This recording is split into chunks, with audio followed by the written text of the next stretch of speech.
Alors tout d'abord, on se présente sur le tapis rouge que vous découvrez en même temps que moi à votre écran et on nous demande de patienter sur l'étoile blanche qui se trouve au sol et d'attendre le feu vert de la production, le feu vert du juge arbitre pour commencer le parcours. On prend tous notre temps pour avancer sur ce tapis rouge puisque le chrono ne se déclenche qu'au moment où on saute sur le premier des 5 panneaux inclinés. 3 techniques pour les passer. Alors avec l'humidité, l'adhérence était vraiment restreinte. Et donc il était vraiment conseillé de se positionner sur les bandes rouges que vous voyez sur le bas des 5 panneaux qui constituent des zones où le grip, l'adhérence est augmentée. La première technique est celle que vous découvrez par le testeur Victor Alden que vous voyez là sur la vidéo, qui consiste à poser 3 appuis sur chaque panneau et vite se propulser, s'élancer sur le panneau suivant. Donc on garde le corps le plus possible à 90 degrés par rapport au panneau pour augmenter l'adhérence, de passer assez vite en gardant le déséquilibre, ce qui permet d'avoir un bon compromis entre l'adhérence et la vitesse de passage. La deuxième technique a été très peu utilisée sur cette première édition. Elle consiste à mettre un seul appui sur chacun des panneaux. Dans ce cas-là, il faut avoir vraiment un bon centre, être bien équilibré, bien centré, avoir des bons appuis pour pouvoir bien se propulser et se renvoyer d'un panneau à l'autre. Étant donné les conditions d'humidité et le fait que tous les candidats soient sur leur première tentative du jeu, quasiment, c'était une prise de risque assez conséquente. Effectivement, le passage est beaucoup plus rapide si on arrive au bout, mais malgré tout, il y a quand même une prise de risque. Et vu le nombre de glissades, ça en a refroidi plus d'un. Donc, on a été une grande majorité à utiliser la troisième des techniques, celle que vous avez vue, qui consiste à sécuriser au maximum. Alors, on perd un peu de chrono, mais malgré tout, on assure en posant les mains à chaque panneau, les appuis, on prend le temps de faire demi-tour, et là, on saute, on s'élance pour aller faire la même chose à chaque fois. La seule difficulté de cette technique-là, c'est la sortie du 5e panneau vers le dernier mur incliné, puisque forcément on n'est pas dans le même sens, donc au niveau de la répulsion, le grip est un peu moins important, l'adhérence, donc il faut arriver à bien lancer le corps vers l'avant pour ne pas risquer de revenir dans le bassin juste derrière. Plusieurs candidats se sont dit, éventuellement en courant assez vite on peut passer que sur un seul côté et éviter les 2 panneaux de droite par exemple, mais ça c'est interdit, on était obligé de passer par les 5 panneaux. Ensuite on arrive donc sur la tyrolienne. Alors sur la tyrolienne, le tissu que vous voyez, le foulard, le grand tissu rouge n'est pas fixé. Alors il passe dans 3 boucles différentes, porté par un arceau et suspendu en haut à un câble et une poulie, donc une tyrolienne. Le foulard n'étant pas fixé, si on se tient que d'un seul côté ou si on tire plus fort d'un côté que de l'autre, le tissu file, il glisse dans les anneaux et donc vous vous retrouvez dans l'eau très vite. Donc il suffit d'agripper les 2 côtés en même temps, avec la même force, et d'être bien équilibré pour arriver jusqu'au bout. Au niveau du 3e obstacle, les hélices. Alors les hélices, il faut savoir que quand on arrive juste devant, c'est très impressionnant. Il faut savoir que sur le jeu Ninja Warrior, on n'a pas du tout le droit de tester les obstacles avant. Chaque candidat le découvre pour la première fois au moment de son passage sur le jeu.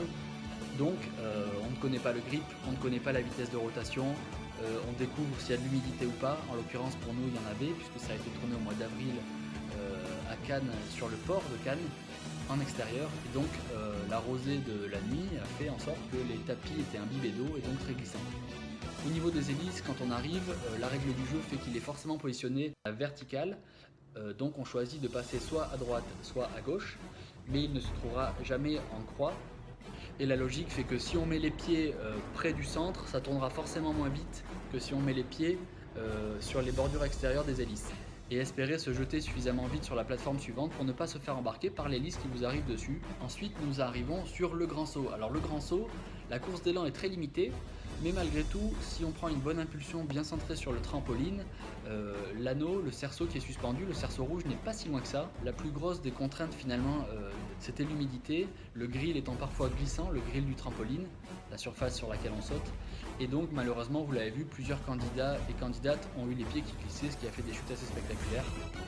Une fois qu'on a le cerceau, soit on se sert directement de l'élan pour se balancer dans le filet juste après, sans trop s'arrêter.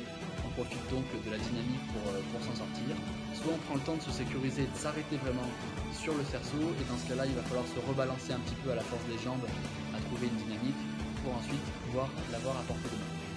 Au niveau du filet, il suffit de le désescalader. Alors forcément, c'est un peu physique pour les bras, pour les jambes. La technique n'est pas excessivement dure. Par contre, effectivement, il faut avoir un minimum de résistance dans les bras et dans les doigts, parce qu'on sollicite pas mal l'appréhension, la prise.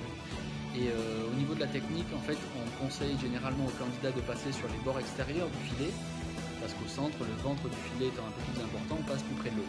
Il faut savoir que chaque élément qui touche l'autre est éliminatoire. Alors bien évidemment, on n'a pas le droit ni de passer par en haut, par au-dessus du filet, ni par les côtés et remonter là aussi par le dessus. On a obligation de le finir par en dessous. Au niveau des anneaux, les deux techniques différentes serait soit de passer avec les deux anneaux en pronation, donc les doigts dans le même sens, enfin on passe face à la structure, face aux poignées de porte sur lesquelles on accroche les anneaux, et dans ce cas là il faut arriver à trouver un mouvement de balance latérale où on évite de perdre trop d'énergie pour pouvoir donc balancer et changer les poignées de porte à chaque fois. Ceux qui l'ont bien passé hier soir, vous voyez que généralement on essaie de le passer les bras le plus tendus possible pour éviter d'y laisser beaucoup d'énergie. Plus les bras sont fléchis, plus on force et donc plus on élimine, plus on grille d'énergie. La deuxième technique consistait à passer face aux anneaux, c'est-à-dire qu'on prend un anneau dans un sens, un anneau dans l'autre, et qu'on va venir chercher avec le dos de la main d'un côté et de face le suivant. Alors c'était faisable, mais c'était une prise de risque parce qu'encore une fois on n'a pas le droit de le tester avant, et donc il n'y a qu'un seul candidat qui l'a passé comme ça, il l'a passé très très bien, c'est un grimpeur aguerri, et donc pour lui effectivement cette technique-là a été efficace. Le sixième et dernier obstacle de ce parcours de sélection, c'est le mur incliné, donc 4,25 m pour les hommes et 4 m pour les filles. Information à vérifier. Au niveau des techniques, alors on est conseillé, étant donné l'humidité et en fonction de l'heure de passage dans la soirée, de prendre le temps de bien essuyer nos semelles avec une serviette, avec une soufflerie qui se trouve vraiment à la base de la piste de course. La première technique consisterait à prendre le maximum d'élan, le maximum de vitesse, monter les pieds le plus haut possible pour n'avoir, entre guillemets, plus qu'à attraper la bordure pour se hisser jusqu'en haut. La deuxième des techniques consiste tout simplement à courir un peu moins vite, mais par contre à essayer de monter les pieds stratégiquement le plus haut possible jusqu'au plus haut point où l'adhérence est suffisante pour pouvoir ensuite sauter. Et à ce moment-là, sauter pour pouvoir s'attraper à la bordure, symbole de réussite puisqu'il suffit de sortir une demi-traction quasiment avec l'appui des pieds pour finir par buzzer et donc arrêter le chronomètre. Voilà, j'espère que ces conseils et ces informations vous auront été utiles. J'espère qu'elles vous auront permis de mieux appréhender le jeu Ninja Warrior, de mieux le comprendre avec une vision de l'intérieur, à la première personne. A très bientôt, au revoir.